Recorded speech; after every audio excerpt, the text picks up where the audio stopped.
Bonjour Manuel Bompard. Bonjour. Merci d'être dans ce studio ce matin pour répondre à mes questions et pour réagir à la nomination de Michel Barnier. Vous êtes non seulement député des Bouches-du-Rhône, mais aussi coordinateur de la France Insoumise. Pas content, mais franchement, moi j'ai quand même envie de commencer par ça. Si vous aviez négocié, si vous aviez accepté d'aller parler, de vous ouvrir, vous en seriez pas là quand même. Mais c'est une plaisanterie, non, Bah non. Madame Castet, qui était la candidate qui a proposé le nouveau Front Populaire, immédiatement après sa nomination par le nouveau Front Populaire comme candidate à la fonction de Première ministre, a envoyé un courrier à l'ensemble des groupes parlementaires à l'Assemblée nationale pour leur dire on peut se voir pour discuter de comment nous avons l'intention de gouverner, de trouver des majorités à l'Assemblée nationale pour faire adopter des textes de loi. Mais je me trompe pas, vous aviez dit, Jean-Luc Mélenchon, mais aussi vous-même, tout le programme du nouveau Front Populaire, rien que le programme du nouveau Front Populaire. C'est ça que vous appelez de discuter? Mais Apolline de Malherbe, nous avons dit une chose très simple. Parce que moi, je veux bien qu'on essaye de m'expliquer que la décision du président de la République, qui est une décision très grave, de nier, de voler le résultat des élections législatives. Nous sommes pendant les Jeux paralympiques. Avant, il y avait les Jeux olympiques. Quand une personne arrive dernier d'une compétition, elle n'a pas la médaille d'or à la fin. Vous voyez ? Or, le président de la République vient de décider de nommer un Premier ministre issu d'une formation politique qui a fait 6% aux élections législatives et qui a 40 députés à l'Assemblée nationale. Donc, vous pouvez essayer de m'expliquer, si vous voulez, aux gens qui nous écoutent que c'est de ma faute. Mais je crois que tout le monde a compris que c'est de la faute du président de la République qui a décidé tout simplement de s'asseoir sur le résultat des élections législatives. Et vous pouvez dire, Manuel Bompard est pas content, mais à la limite, c'est pas le sujet. Le sujet, c'est que c'est une décision très grave qui a été prise. Parce que si vous commencez à accepter l'idée que dans notre pays, il y a des élections, à l'issue de ces élections, il y a une formation politique qui arrive en tête et que vous avez un président de la République parce qu'il veut pas abandonner le pouvoir, parce que lui ne veut faire aucun compromis, n'accepte pas qu'on remette en cause des éléments de sa politique et il peut décider de balayer tout ça d'un revers de la main et de faire autre chose. Alors pardonnez-moi, mais on a quelqu'un qui a une pratique politique qui ressemble davantage à celle d'un monarque que celle d'un président de la République. D'un monarque, vous iriez jusqu'à dire qu'il y a une forme presque de dictature ?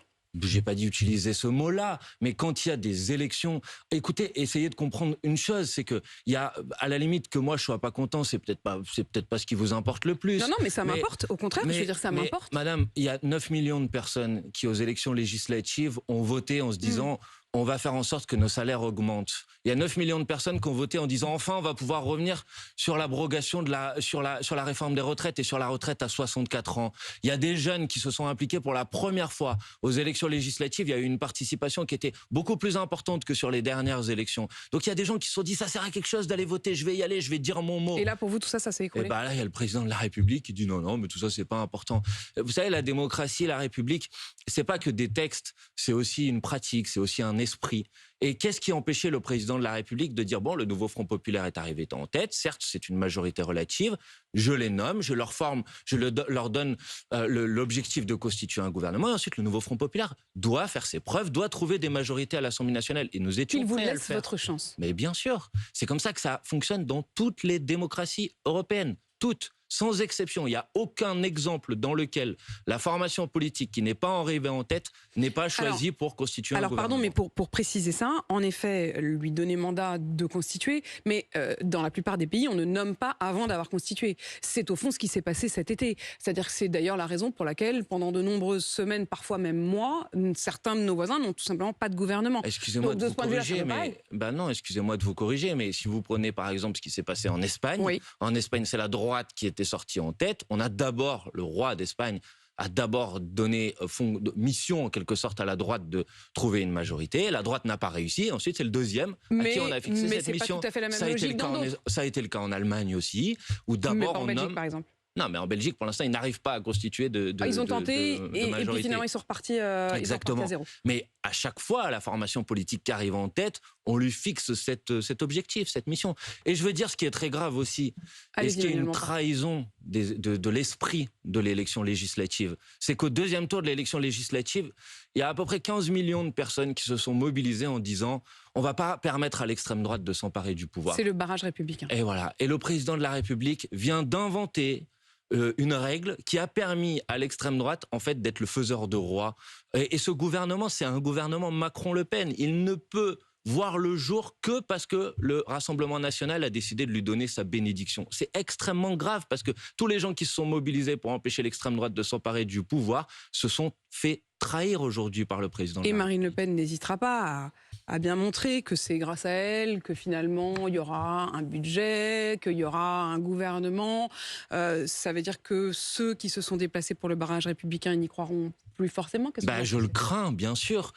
D'autant plus que, pardonnez-moi, mais Michel Barnier, que certains essayent maintenant de faire passer comme une figure de compromis ou une figure qui serait un peu centrale ou centriste. Enfin, excusez-moi de vous le dire, mais Monsieur Barnier a perdu la primaire des Républicains, donc il est quand même le perdant d'une primaire d'un parti qui a perdu toutes les dernières élections. C'est quand même pour la légitimité, pour être Premier ministre, je pense que ça interroge. Et il l'a fait sur une ligne politique, qui est une ligne politique qui se rapproche de celle du Rassemblement national. Il était pour la suppression de l'aide médicale d'État, il était pour la retraite à 65 ans. Enfin, je crois pas que ces messages-là, ce sont les messages que les électrices et les électeurs ont voulu envoyer au moment des élections législatives. Et maintenant, vous allez faire quoi ? On va se mobiliser, on va se mobiliser dans la rue. Ça commence demain samedi 7 septembre. On sera 2 mois après les élections législatives. Et je pense que la participation à ces manifestations, c'est pas qu'une question de colère, c'est une question de dignité. C'est-à-dire que quand on a voté, quand on s'est engagé dans l'élection législative, on peut pas accepter qu'un homme seul, le président de la République, décide de balayer tout ça d'un revers de la main. Donc moi, j'y serai présent. J'appelle les gens qui nous écoutent à y participer pour défendre leur dignité, pour défendre leur honneur. Ce sera quoi le mot d'ordre, le slogan ? Est-ce que ce sera Barnier démission ? Est-ce que ce sera Macron démission ? Est-ce que ce sera tout le monde démission ? Ça sera contre le coup de force d'Emmanuel Macron et ça sera pour faire respecter les aspirations qui se sont exprimées au moment des élections législatives. C'est une marche pour la démocratie, c'est une marche contre le coup de force d'Emmanuel Macron. Et ça commence demain et c'est une première étape. Quoi, ça commence ? Ça commence parce que je souhaite qu'ensuite il y ait d'autres étapes, bien évidemment. Parce que vous redoutez que celle de demain ne soit pas à la hauteur, ne soit pas massive ? Pas du tout, mais vous savez, rarement dans l'histoire de notre pays, il a suffi d'une manifestation pour faire infléchir ou faire plier le pouvoir en place. Donc non, je ne redoute rien. Je pense que les échos que nous avons sont plutôt positifs. Il y a à peu près 150 points de manifestation et de rassemblement partout en France. Et je pense qu'il y aura du monde demain dans la rue. Mais bien sûr, notre réponse, elle ne se réduit pas à ça. Et j'entends dire, oui, la France insoumise, vous voulez bloquer le pays. Mais c'est précisément l'inverse. Nous voulons permettre à ce pays de fonctionner. Nous voulons faire en sorte que des réponses soient apportées aux problématiques qu'ont posées les Françaises et les Français au moment des élections législatives, les salaires, les retraites, la transition écologique, le développement des services publics. Et c'est pas Michel Barnier ou Emmanuel Macron qui vont pouvoir apporter des réponses à ça. Et à ceux qui se découragent, je veux leur dire, ne perdez pas espoir parce que chaque jour qui passe voit le président de la République se rapprocher de la sortie. Se rapprocher de la sortie, est-ce que vous allez jusqu'à... Vous avez tenté de déposer une motion de destitution ? On l'a fait, Apolline de Malherbe. Ça n'a pas été ni débattu, ni vous pensez que ça le sera ? Mais pas encore, attendez, il y a des étapes dans cette procédure. Qui sont complexes quand même, vous le reconnaîtrez, c'est pas gagné. Mais bien sûr que c'est pas gagné, mais il n'y a aucune bataille qui est gagnée par avance. Ça, dans la vie de manière générale, vous savez, sinon on reste à la maison et on fait rien. Mais ce que je vous dis, c'est qu'il faut 1/10 des parlementaires pour déposer cette résolution. Nous l'avons fait, nous sommes 81 députés à avoir déposé cette demande de résolution pour qu'elle soit débattue à l'Assemblée nationale pour la destitution du président de la République. C'est l'article 68 de la Constitution. Ensuite, il faut que ça soit examiné au bureau de l'Assemblée nationale. Pour l'instant, il n'y a pas eu de réunion du bureau de l'Assemblée nationale.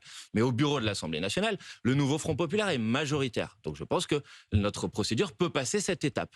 Et ensuite, il faut un vote des 2/3 des députés à l'Assemblée nationale. Or, les députés macronistes représentent moins d'1/3 des députés à l'Assemblée nationale. Donc si les oppositions sont vraiment des oppositions... Si le RN vote avec vous, quoi. Non, pas seulement le RN. Si les oppositions sont vraiment des oppositions, là, tout le monde sera mis au pied du mur. Mais si les oppositions sont vraiment des oppositions, alors oui, il est possible de faire avancer cette procédure de destitution. Mais ça ne sera pas possible sans soutien populaire. Et c'est pourquoi nous avons lancé une pétition. Et elle est déjà à 250 000 signataires. C'est sur macron-destitution.fr. J'invite les gens qui nous écoutent à la signer. Donc à manifester demain et à signer votre pétition. Manuel Bompard, vous avez parlé d'ailleurs des réunions qui y aurait à l'Assemblée. Est-ce que vous avez répondu au courrier de Marine Le Pen qui vous invitait, le groupe LFI, mais comme tous les autres, à anticiper la rentrée et à faire une session extraordinaire pour pouvoir travailler ? Mais vous prenez les choses dans le mauvais sens, si je peux me permettre, parce que depuis le mois de juillet, les forces du nouveau Front populaire demandent à ce qu'une session extraordinaire soit réunie. Tout ce que vous êtes pour revenir bosser, qu'est-ce qui bloque ? Mais il bloque, c'est très simple, madame. C'est que dans notre constitution, 2 corps sont susceptibles de pouvoir convoquer une session extraordinaire. Soit le Premier ministre, il y en a un qui vient d'être nommé, pour l'instant il n'a pas fait cette annonce, soit une majorité des députés à l'Assemblée nationale. Aujourd'hui, il y a une majorité des députés à l'Assemblée. Donc c'est bien ça. Oui, mais ensuite, il faut que le président de la République signe un décret de convocation. Il y a deux cas dans notre histoire, pour les gens qui nous écoutent, pour qu'ils le sachent. Il y a eu un cas sous Georges Pompidou qui avait refusé, il y a eu un cas sous Valéry Giscard d'Estaing qui avait accepté. Donc la question est posée au président de la République. Laissez-nous travailler, monsieur le président de la République. Et de vous laisser revenir à l'Assemblée nationale. Mais de manière générale, vous avez perdu les élections européennes. Vous avez perdu le premier tour des élections législatives. Vous avez perdu le deuxième tour des élections législatives, monsieur Macron. Vous avez perdu. Donc, abandonnez le pouvoir, laissez les parlementaires décider. Sur la question des retraites, je recevais hier l'un des députés du Rassemblement national, Sébastien Chenu, vice-président du parti, qui disait c'est une de nos premières mesures, et d'ailleurs dans notre niche fiscale, disait-il, c'est-à-dire cette niche parlementaire, c'est-à-dire ce moment où ils peuvent décider de l'ordre du jour de l'Assemblée, ce sera notre première proposition, supprimer la réforme des retraites. Est-ce que vous pourriez voter ce texte? Mais nous avons, là aussi, excusez-moi, on peut prendre les problèmes dans le mauvais sens, mais la première chose que nous avons fait après le deuxième tour des élections législatives, par l'intermédiaire de Mathilde Panot, qui est la présidente de notre groupe à l'Assemblée nationale, c'est que nous avons déposé une proposition de loi pour l'abrogation de la réforme des retraites. Vous la défendrez quand? Et nous demandons son inscription à l'ordre du jour de l'Assemblée nationale, et nous demandons une session extraordinaire, on m'avait posé la question, en inscrivant cette proposition de loi à l'ordre du jour. Mais est-ce que vous avez aussi une niche parlementaire qui arrive là ? Oui, bien sûr. Et si nous n'obtenons pas l'inscription à l'ordre du jour par la demande que je viens de vous formuler, nous l'inscrirons dans notre niche parlementaire. Mais attendez, ça me fait doucement sourire. Non, mais il y a quand même des chances que ça marche, parce que le Rassemblement national est prêt. Alors, je ne suis pas sûr que vous soyez prêt à voter le retrait de la loi retraite, même si vous êtes d'accord avec le fond, si elle est déposée par le Rassemblement national. En revanche, le Rassemblement national a déjà dit que même si c'est vous, LFI, qui déposez cette demande de retrait de la réforme des retraites, ils la voteront, ils voteront avec vous. Ça devrait vous interroger quand même, parce qu'on vient de nommer un Premier ministre qui est pour la retraite à 65 ans. Justement, là, vous pourriez trouver une majorité. Oui, donc, c'est quand même qu'il y a un problème, puisqu'il y a une majorité, vous dites, des députés à l'Assemblée nationale qui sont pour abroger la retraite à 64 ans, et M. Macron nomme un Premier ministre qui est pour la retraite à 65 ans. Il y a quand même un petit problème démocratique, là. Madame, pour le reste, le Rassemblement national, je me satisfais, si je puis dire, de voir qu'ils ont l'air d'avoir précisé et clarifié un peu leur positionnement sur les retraites. Parce que, pardon, pendant la campagne des élections législatives, je ne sais pas s'il y a une personne en France qui a compris quelle était la position du Rassemblement national sur les retraites. Qui a beaucoup évolué, hein, c'est clair. Notre position à nous, elle est claire. Nous sommes, première étape pour abroger la réforme des retraites d'Emmanuel Macron. 2, pour revenir à la retraite à 60 ans avec 40 annuités de cotisation. Parce que quand on arrive à 60 ans aujourd'hui dans notre pays, on a mal au dos, on est fatigué et on a envie de pouvoir partir à la retraite. Alors, au-delà de si on a compris, pas compris le RN. Au-delà, quand même si pas le beaucoup de gens RN, qui l'avaient non mais compris. si aujourd'hui, non mais je suis bien d'accord, mais là ce que je veux dire c'est que je vous parle pas d'hier, je vous parle de demain. Si demain le RN vote votre loi de retrait des retraites, vous serez content. Moi je souhaite qu'il y ait une majorité de députés à l'Assemblée nationale qui votent l'abrogation de la réforme des retraites. Donc c'est pas si mal quand le RN est là pour vous soutenir, vous. Mais c'est pas le sujet, madame. Si, parce que vous nous dites c'est un scandale, ils sont en train de soutenir. Est-ce que c'est pas la corde du pendu? Non mais attendez, vous comparez le fait que sur une proposition de loi, le Rassemblement national pourrait décider de voter notre proposition de loi. Qu'est-ce que vous voulez que je fasse? Je vais pas refuser leur voix. Et le fait que Marine Le Pen ait été mis par le président de la République dans le rôle de pouvoir lever le pouce ou baisser le pouce pour savoir si un gouvernement allait voir le jour ou pas, qui était une négation du Front républicain qui a été exprimée au moment des élections législatives. Donc pardonnez-moi, mais vous ne pouvez pas comparer là les deux situations. Moi, ce qui m'intéresse, c'est les gens dans notre pays. Et les gens, il y en a par millions qui ont voté en demandant l'abrogation de la réforme des retraites, parce qu'il y en a par millions qui avaient manifesté contre la retraite à 64 ans. Et je souhaite que leurs exigences, leurs aspirations, elles puissent être satisfaites. Et en tout cas, ils peuvent compter sur nous pour cela. Manuel Bompard, dans son discours hier, Michel Barnier a parlé de services publics, mais aussi de sécurité et de maîtrise de l'immigration. Il faudrait qu'il clarifie ses positions, parce que je vous le disais tout à l'heure, sur ce sujet-là, il a tenu des positions, y compris, vous savez, des positions qui étaient dans le texte initial de la loi immigration votée par le Rassemblement national à l'Assemblée, qui ont été censurées par le Conseil constitutionnel. Je pense notamment à la suppression de l'aide médicale d'État, la limitation de la venue des étudiants étrangers. Donc là, M. Barnier va devoir préciser les choses. Pour le reste, en matière de sécurité, par exemple, parce que j'entends parfois, oui, le nouveau Front populaire, c'est pas un sujet pour vous. Enfin, c'est une plaisanterie. Le nouveau Front populaire, on avait dit depuis le début qu'une de nos premières mesures, ce serait de déployer immédiatement des brigades de police de proximité pour faire en sorte que les gens puissent vivre tranquillement, paisiblement. Donc, qui dit que c'est pas un sujet pour nous? Ça a toujours été un sujet pour nous, mais pas à la manière avec laquelle la droite l'envisage. Donc, encore une fois, donc pour vous, sécurité, pouvoir d'achat, services publics, ce sont les sujets prioritaires aujourd'hui. Mais je dis, il y a beaucoup de sujets prioritaires. Vous savez, l'écologie, par exemple, il en a pas parlé. Or, tout le monde sait. Enfin, il a été ministre de l'écologie. Oui, mais vu le résultat, excusez-moi, je crois pas qu'on puisse dire qu'il ait un bilan sur ce sujet. Vous savez quand même vous estimez que même là-dessus, vous lui donnez pas un... C'est-à-dire, c'est quelqu'un qui s'est toujours dit extrêmement concerné par ces questions-là. Ce qui, honnêtement, vous le direz quand même, à cette époque-là, chez les Républicains, qui à l'époque étaient RPR, c'était plutôt audacieux, non? Madame, il suffit pas d'en parler. Enfin, je veux dire, le problème, c'est que tout le monde sait que chaque jour de perdu aujourd'hui pour lutter contre l'urgence écologique, climatique et environnementale, le principe de précaution, c'est un jour qu'on ne pourra pas récupérer. Le principe de précaution, c'est une bonne chose? Mais ça dépend sur quoi? Qu'est-ce que ça veut dire le principe de précaution? Quel exemple concret vous voulez me donner? Par exemple, est-ce que vous considérez... Vous pourriez quand même lui donner le point. Vous pourriez quand même lui donner le point. Sur les OGM, sur les indemnisations des maisons inondées. Vous voulez qu'on parle des OGM, madame? Aujourd'hui, il s'organise au niveau européen le fait qu'on réintroduise... En fait, vous n'êtes jamais content, quoi. Je ne suis pas jamais content, madame. Sur le reste, je comprends, mais sur l'écologie, là, vous pouvez quand même vous dire qu'il a fait une partie du boulot. Mais madame, c'est pas moi le problème. Tous les experts aujourd'hui vous disent que dans la trajectoire sur laquelle on est aujourd'hui, on va vers un réchauffement de la température qui est au-delà de 3 degrés. Alors qu'on a signé des accords de Paris, c'était Jacques Chirac à l'époque, où il fallait limiter, on s'était fixé l'objectif de limiter la hausse de la température à 1,5 degré. Donc si vous voulez, je peux vous dire que c'est génial et que c'est super. Évidemment. Mais sauf que quand dans 50 ans, la mer aura augmenté, dans 100 ans, on pourra plus vivre dans une partie du territoire national, vous irez demander à M. Barnier si finalement son bilan il était si bon que ça en termes d'écologie. On lui posera la question. Est-ce que vous allez pouvoir lui poser d'ailleurs peut-être directement, puisqu'il a dit hier que dès aujourd'hui, il allait consulter les groupes, tous les groupes, a-t-il dit, de l'Assemblée nationale. Est-ce que vous avez reçu une demande de rendez-vous? Est-ce qu'il vous a appelé? On n'a pas été sollicité. Voilà ce que je peux vous dire en tout cas à cette étape. Et pour donc le reste, à cette heure-ci, à 8h49, il n'y a rien de prévu? Non. Et pour le reste, nos priorités politiques, vous les connaissez, et elles ne sont pas compatibles avec un gouvernement de Michel Barnier. Et donc il est une évidence, et c'est ce qu'ont dit l'ensemble des forces du Nouveau Front Populaire, que nous déposerons immédiatement une motion de censure et que nous la voterons. On l'a bien compris, vous le censurerez a priori. Moi, j'ai dit censure, mobilisation, destitution. Voilà les mots d'ordre. Vous n'avez pas de regret d'un Bernard Cazeneuve? Non, mais encore une fois, d'abord, je vous ai dit, c'est le président de la République qui a fixé cette règle.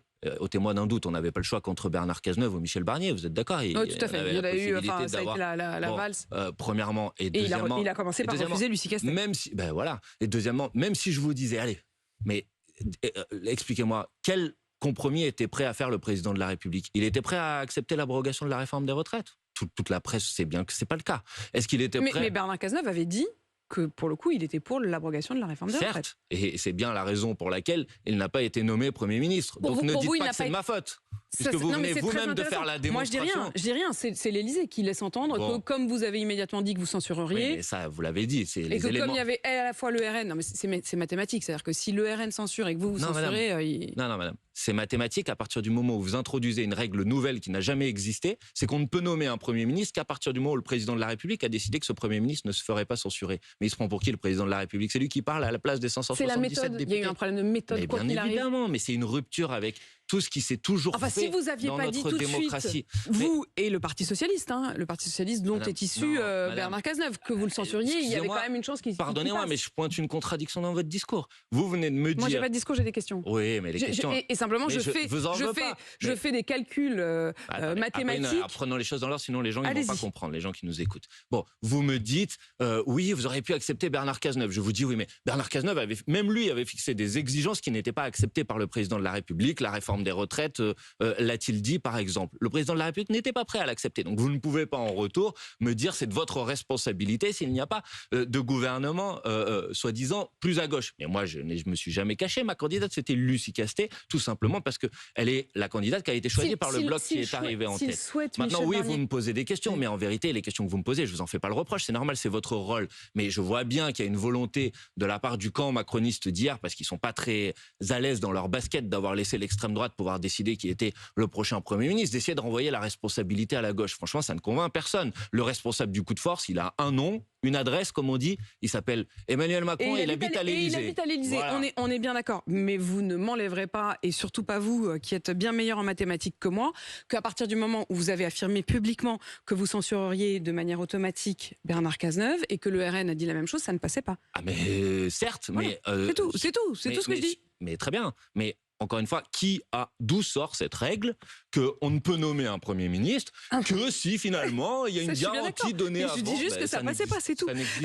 Ça n'existe nulle part. Moi, ce que je peux vous dire, c'est que si jamais il y avait une... nous aurions convaincu une majorité de députés. Et ça reste votre candidate ? Mais bien évidemment, ça restera notre candidate, nous l'avons dit publiquement, tant qu'il y aura la même Assemblée nationale. Et donc nous voulons faire tomber le gouvernement et ensuite nous referons la proposition que Lucie Aucune Castel puisse être notre personnalité première ministre. socialiste n'entrera dans le nouveau gouvernement, dit Olivier Faure. Pas besoin de vous demander, mais de votre côté, aucune du NFP. De toute façon, nous avons dit tous la même chose, c'est que nous allons censurer le gouvernement. Ça serait un peu incongru de censurer un gouvernement dans lequel il y aurait quelqu'un du nouveau Front populaire. Merci Manuel Bompard d'être venu ce matin, coordinateur de la France Insoumise. On l'a bien compris, vous appelez les Français à manifester demain. C'était quoi? Mobilisation, manifestation, destitution? C'était mobilisation, censure, destitution. Vous pouvez venir dans la rue demain et signer la pétition sur macron-destitution.fr. Il est 8h53 et vous êtes bien sur RMC BFM TV.